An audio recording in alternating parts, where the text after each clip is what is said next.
Hello gentlemen, welcome back to another video, and today we're going to discuss the main reasons why our lives are miserable, and what changes you could make to turn your seemingly bleak and hopeless existence into something that you can look forward to every day you wake up.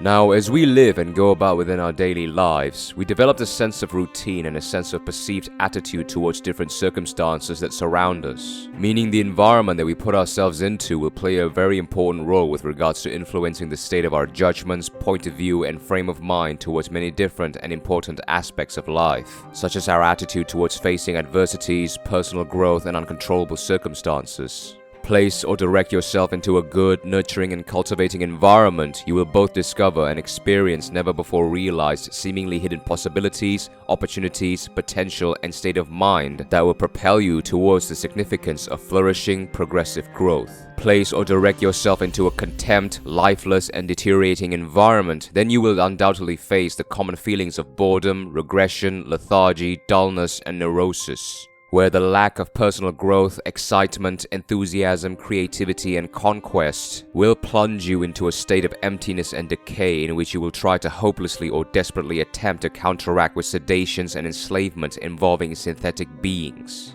In simpler words, the reason why your life is miserable is because you are unable to surround yourself with the right environmental attributes or characteristics that can constantly help to elevate your own attributes to new heights, experiencing ecstatic insights within your own psyche, and culminating into a developed sense of genuine fulfillment, pride, maturation, worthwhileness, and accomplishments within you. Basically, you surround yourself with shit. That is why you are miserable. So what are these quote-unquote shitty environmental attributes that have been critically poisoning and dissolving our attitude or approach towards life in the modern era all this time? There are three main ones. Number one, shit contents. Now come on, this is an obvious one, and don't try to lie to me or yourselves on this one, gentlemen. Let's be honest here, in today's age, we spend most of our time daily online in front of the screens of either our phone or computer. And aside from doing work and engaging in communications with your mates and family, the only other choice you're going to have online is to consume contents. Now, what type of contents you consume is going to dramatically affect your attitude towards your daily routine and the circumstances that surround you. So it is important that you consume contents that have actual meaningful effects and practical applications to your real-life circumstances. Remember, it's always entertainment versus information when it comes to contents, and of course, most of you are probably expecting me to say, stay away from entertainment, stay hard, keep showing information, knowledge, and testimonies every single waking moment of your days until you fucking die. Don't waste even a second on watching movies even with your grandparents, because they're not going to get you anywhere and they're ruining your fucking life.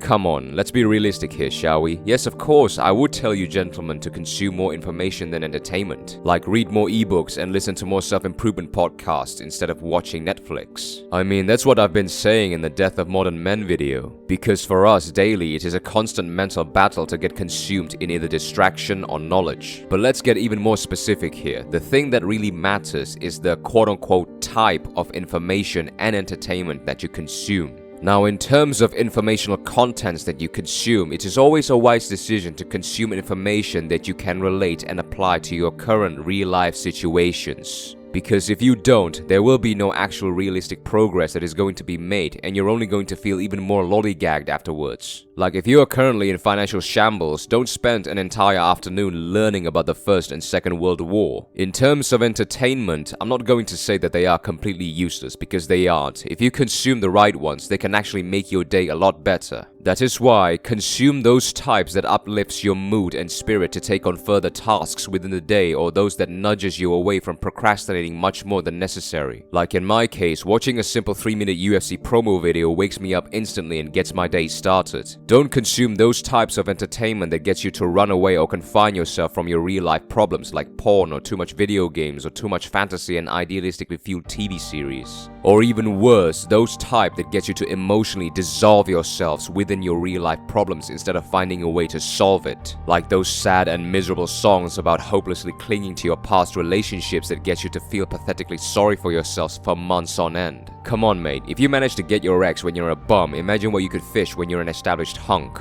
Number 2, shit people. Now, this is probably a subtopic that I would have to make a separate video about, because I could go on endlessly about understanding the people around us for 10 lifetimes and still would not have figured them out completely. Because human beings are both immensely and extremely complex, and there will always be gray areas we haven't yet explored. But regardless, we all know how the closest people we hang around and associate ourselves with have a tremendous influence in how we think and feel about ourselves, our choices and decisions in life, our habits and routines, our values and principles, and our perspectives regarding everything that is around us. Close people that we trust will always play an important role in shaping our future, because we eventually have to conform into their collective common thoughts and fundamentals that we share amongst one another, meaning eventually we will have to showcase our own set of strengths, inclinations, vulnerabilities, and deficiencies. Because developing a genuinely strong and trustworthy social bond often requires us to be transparent, and that alone takes a long time. And without a doubt, a lot of shared activities, trials and tribulations, actionable assistances, gifts, celebrations, clashes, debates, convincing, and proposal to eventually achieve. That is why it is always necessary to carefully select these people. People with great characters, people who are not spoiled or privileged, people who understand how to navigate through life, people who have a lot to bring to the table, people who push or inspire you to take risks and be courageous, and people who dare to call you out on your mistakes and get you to introspect so that you could grow on a personal level. And of course, people who truly stick by you through hard times, which is, let's be honest, extremely rare nowadays. Oftentimes, especially when we are still socially inexperienced or inept, and if we haven't developed enough sense of confidence, self-worth, and individuality yet, we tend to conform to whoever we find convenient and available for us. We tend to become desperate necessitists for social connections or intimacy, because we do not want to be alone and because we are afraid to be the odd one out.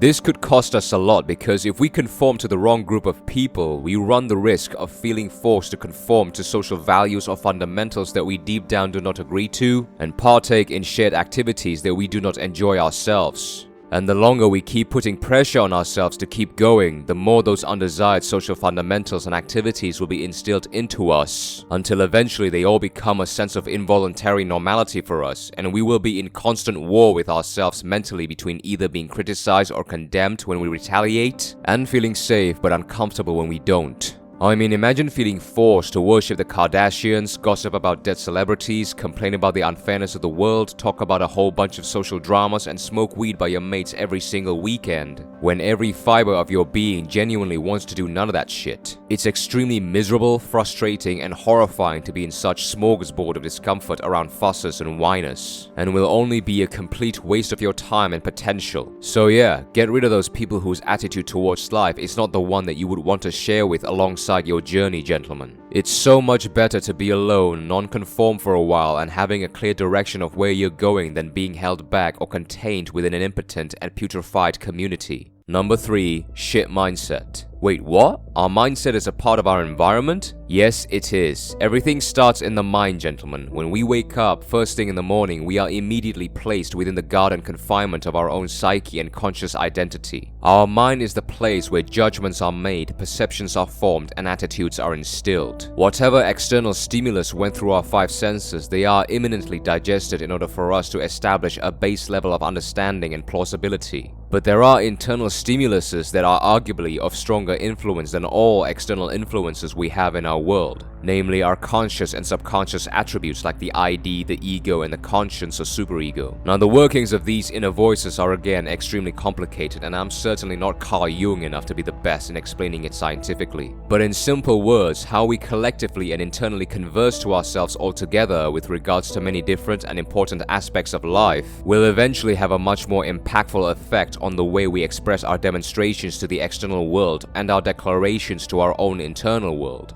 A simple example can be when you fail a certain task, your own sentiment towards that failure will be a lot more important and impactful to your own internal welfare and external expressions than the actual affair of the failure itself. For example, one person could fail and still could think and act like nothing happened. On the other hand, one person could fail and he could bring himself to the brink of taking his own life. It's all a matter of how the mind approaches the different and unique circumstances of life. Now, forgive me if this video is getting a bit long and starting to get quite gibberish, but I want to split this category of shit mindset into 2 extremely crucial forms. Firstly, the mindset of passivity. Now, this mindset is the one I mostly have a problem with because it involves around an idle and idealistic view of the world. This is where you just sit there praying and hoping for great and meaningful things to happen to you without taking any form of action or fighting back against any form of abuse or tyranny. Passivity and conformity breeds contempt, lack of creativity, demise of enthusiasm, and cravings for immediate indulgence. And in today's society, there has never been more people willing to be enslaved under a system that favors the high society, like accepting your fate in working in your boring, tedious, arduous, bland, and oppressive 9-to-5 job, while at the same time daydreaming about your desire to become a free man and engaging in endeavors that you voluntarily take part without the need for other people's assessments. Take control of your life and start living life on your own terms. I don't have to go all David Goggins or Jocko Willink on you gents now, do I? And finally, the mindset of self-deprecation. This one you gentlemen are very familiar with, as it involves around you pathetically accepting your fate at the hands of your own involuntary admission with regards to your untapped, unrealized, and uncultivated potential.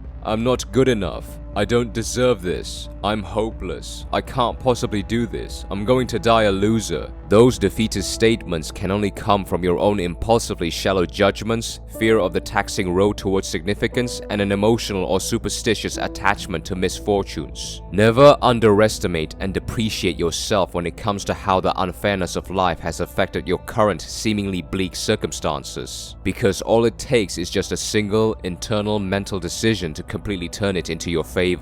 If you gentlemen notice, the whole theme of this video is all about a single word: stagnation. And life will only start to get worse if you stopped moving forward. That is why if you ever feel like a miserable bum on any day, make sure to direct yourself to commit to a certain, significant, personally meaningful endeavor to satiate your natural, subconscious pursuit for growth, survival, and prosperity. Or in one word, happiness. Thank you for watching.